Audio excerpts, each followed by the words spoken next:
Mass Effect Andromeda is making serious waves this weekend following a leaked GIF from one of their developers, and it's really not a surprise that such a leak would occur because, believe it or not, there are over 200 developers working on Mass Effect Andromeda, or we could potentially call it Mass Effect 4, but BioWare does not want to use that name because they are very clearly trying to paint the picture that the first three games are very different, closed, and finished from the next set of games starting with Andromeda. So what is the GIF? Well, this leak shows a jetpack in use, and that's really about all we got, but there's some stuff we can derive from that, and most importantly is the fact that there's an element of verticality in Mass Effect Andromeda, something that has not been present in the first three games. And if we look through some of the other items that we know about Andromeda, one of the more interesting tie-ins to this verticality element is their use of Frostbite as the new game engine. So this is the first Mass Effect game to use Frostbite.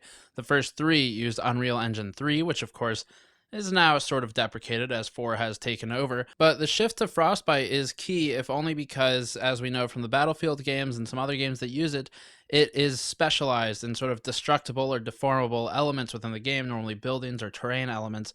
And whether or not that destruction will come into play is yet to be shown, but that would be sort of our hypothesis, is that there may be some level of building deformation or destruction within Andromeda.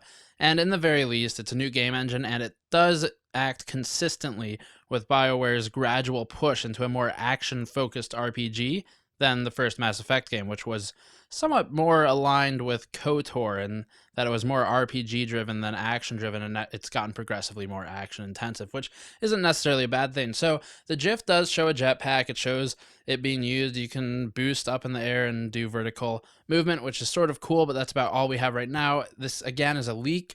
It looks legit, but there's really no telling whether this thing actually made it in the game or not at this point. So stay tuned for more news on Mass Effect and all the other forthcoming games for this season. Mass Effect 4, or Andromeda as it is more accurately called, is due for the first quarter of 2017, and that is following a pushback that happened this year. It was due out originally this year in the holiday season, but that's been moved to 2017.